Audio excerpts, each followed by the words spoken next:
திரு பிஸ்மி, உங்களுக்கும் திரு விஜயகாந்துக்கும் பத்திரிகையாளருங்கிற அடிப்படையில் இருக்கக்கூடிய நட்பு குறித்து நீங்கள் நினைவுகளை பகிரலாம். விஜய் சாரை பொறுத்த வரைக்கும் கிட்டத்தட்ட 80களில் இருந்தே எனக்கு வந்து ரொம்ப பழக்கம். அந்த வார்த்தையே அதை சொல்லுது. ஆமாம், என்ன காரணம்னா இப்போ நீங்கள் எல்லாருமே நீங்கன்னு சொல்ல முடியாது, பல பேர் வந்து அவரை கேப்டன் அப்படின்னு தான் சொல்லுவாங்க. அந்த கேப்டன்கிற அடைமொழி பார்த்தீங்கன்னா ரொம்ப லேட்டராக தான் விஜயகாந்த் பேரில் வந்து ஒட்டுச்சு. செந்தூர பூவே அப்படின்னு ஒரு படம் நடித்தார், அதில் கேப்டன் சவுந்தர பாண்டியன் அப்படின்னு ஒரு கேரக்டர். அப்போ அந்த ஆபாவானன் குரூப்லாம் என்ன பண்ணுவாங்க அப்படின்னா, அந்த படப்பிடிப்பில் கேப்டன் வந்துட்டாரா, கேப்டனுக்கான ஷாட் ரெடியா அப்படின்னு பேசியே அதை அப்படி பரவி கேப்டன் விஜயகாந்தா மாறினாரு. அதுக்கு முதல்ல விஜய் தான் கேப்டன், அதுக்கு அடுத்த தலைமுறை விஜயகாந்த், அப்படிதான் சொல்றாங்க. அவருடைய பெயர் என்பது விஜயகாந்த், ஆனா மக்கள் வந்து அன்பாக அழைப்பது கேப்டன். ஆனா அவருடைய நண்பர்கள், அவருக்கு நெருக்கமானவர்கள்லாம் விஜின்னு தான் கூப்பிடுவாங்க. இப்ப நம்ம அவரை விட வயசுல சின்ன பையங்கிறதுனால விஜய் சார் அப்படின்னு கூப்பிடுவோம். அப்படிதான் அவர் நமக்கு அறிமுகம். ஆனால் சார் பேசிட்டு இருக்கும்போது அவர் சாப்பாடு கொடுக்கறத பற்றி ஒரு விஷயம் சொன்னார். அது ஏன் இவ்வளோ பெரிய விஷயமா பேசப்படுது அப்படின்னா அதுக்கு ஒரு காரணம் இருக்குது. என்னன்னா, பொதுவாகவே இந்த சினிமா நடிகர்களை பார்ப்பதற்காக அந்த ரசிகர்கள் வந்து ஊர்லேருந்து கிளம்பி வந்து அவரை பார்த்து அவர் கூட ஒரு ஃபோட்டோ எடுத்துக்கணும், ஒரு ஆட்டோகிராஃப் வாங்கணும் அப்படின்லாம் ஆர்வத்தில் வருவாங்க. ஆனால் அவங்களுக்கு வந்து இங்கே என்ன மாதிரியான வரவேற்பு கிடைக்கும் அப்படின்னா, பல நடிகர்கள் வீட்டு வாசலில் செக்யூரிட்டிகளால் விரட்டப்படுவாங்க. அவர் வீட்டில் தான் இருப்பார், சார் ஷூட்டிங் போயிட்டாரு அப்படின்னு அனுப்பிச்சி விட்டுருவாங்க. ஆனால் விஜயகாந்தனுடைய அலுவலகத்தில் மட்டும்தான் வெளியூர்லேருந்து வர்றவங்களுக்கு ஒரு விருந்து கொடுத்து அனுப்புவாங்க.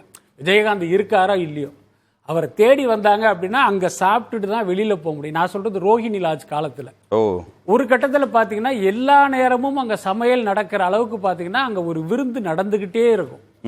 அது வந்து அங்கே மட்டும் இல்லை, இப்போ நார்மலாக இப்போ என்னை மாதிரியான ஒரு பத்திரிகையாளர் விஜயகாந்த் சார்கிட்ட போய் இது மாதிரி உங்களை ஒரு இன்டர்வியூ பண்ணணும்னு கேட்டோம்னா என்ன சொல்லுவார் தெரியுமா, நாளைக்கு பிரேக்கில் வாங்கலை அப்படிம்பாரு. அதோட அர்த்தம் என்ன அப்படின்னா, கரெக்டாக அது ஒரு லஞ்ச் டைம், போனவொடனே சாப்பிட்டீங்களான்னு கேட்பாரு. இல்லை சார் முடிச்சுட்டு போகணும் அப்படின்னு சொன்னா, இல்லை முதல்ல சாப்பிடுங்க அப்படின்ட்டு சோத்துராஜ்னு அவருடைய அசிஸ்டன்ட் இருப்பார், முதல்ல சாப்பாடை எடுத்துருவாங்கன்ட்டு சாப்பிட வச்சுட்டு தான் ஒரு பேட்டியே ஆரம்பிப்பார்.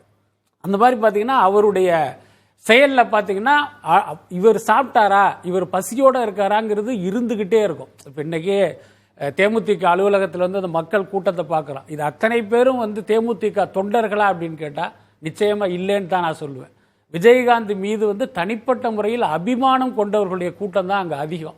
என்ன காரணம் அப்படின்னா, விஜயகாந்த் வந்து ஒரு வள்ளல், ஏழைகளுக்கு உதவுவார், எப்போ போனாலும் அவர் வந்து பசியை தீர்க்கிற ஒருத்தர் அப்படிங்கிற அந்த செய்தி பார்த்தீங்கன்னா அந்த கடைக்கோடி மக்கள் வரைக்கும் பார்த்தீங்கன்னா போய் சேர்ந்துருச்சு.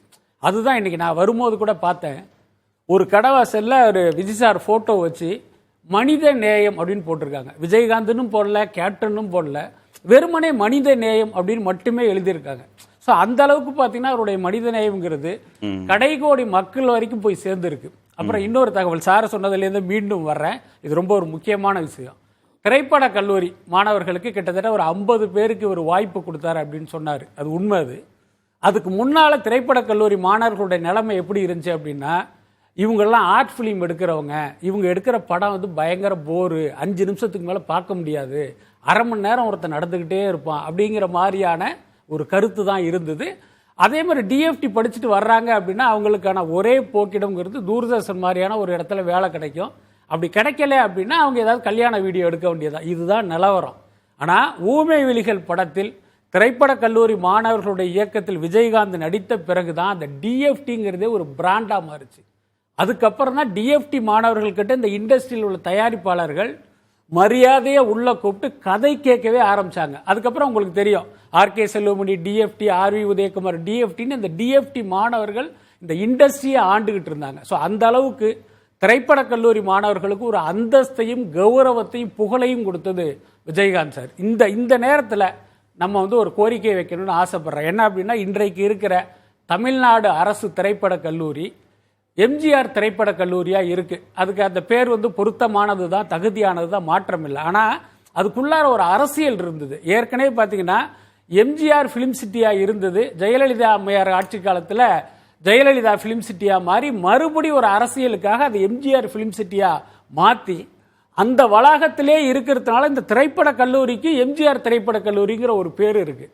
நம்ம என்ன கோரிக்கையை வைக்கிறோம் அப்படின்னா, அதாவது விஜய் சார் மீது உள்ள அந்த நல்ல அபிப்பிராயத்தில் மட்டும்தான் இந்த கோரிக்கை. ஏன்னா திரைப்பட கல்லூரி மாணவர்களுக்கு இவ்வளோ பெரிய கௌரவத்தையும் பெருமையும் தேடி கொடுத்த விஜயகாந்த் பெயரை வந்து அந்த திரைப்பட கல்லூரிக்கு சூட்டணும். அதுதான் இந்த அரசு அவருக்கு செய்கிற வந்து உண்மையான மரியாதையா இருக்கும்.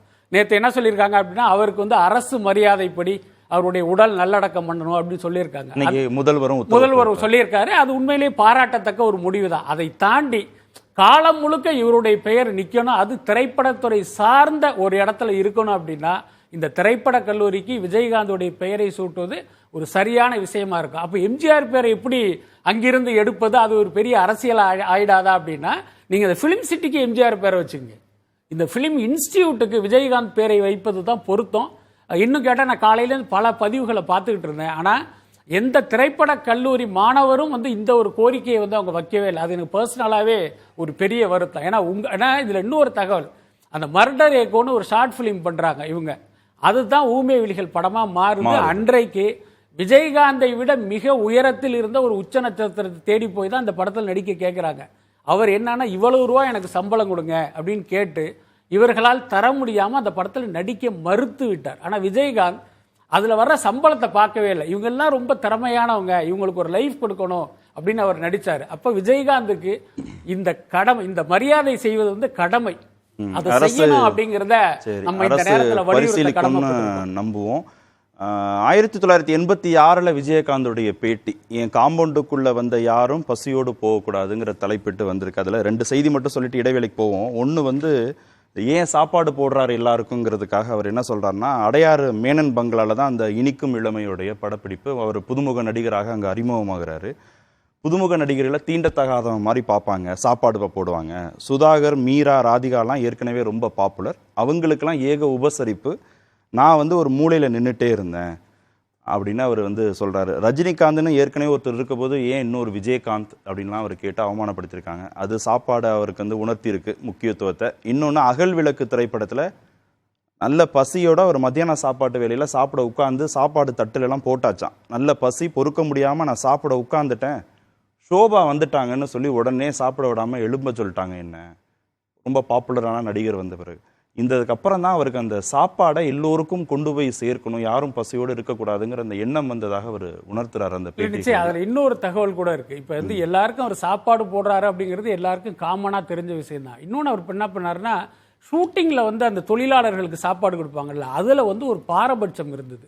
இப்ப ஹீரோ ஹீரோயின் டைரக்டருக்கு வந்து ஒரு மாதிரி சாப்பாடு வரும், அப்புறம் அந்த அசோசியேட் டைரக்டர், அசிஸ்டன்ட் கேமராமேனுக்கு ஒரு டைப்பாக இருக்கும், அப்புறம் இந்த லைட்மேன்களுக்கெல்லாம் பார்த்தீங்கன்னா சாதாரண சாப்பாடாக இருக்கும். உதாரணத்துக்கு பார்த்தீங்கன்னா இவங்களுக்கு ஒரு நான்வெஜ் ஒரு 4 டிஷ் இருக்கும், அடுத்த கேட்டகரிக்கு 2 டிஷ் இருக்கும், இவங்களுக்கு ஒன்றுமே இருக்காது.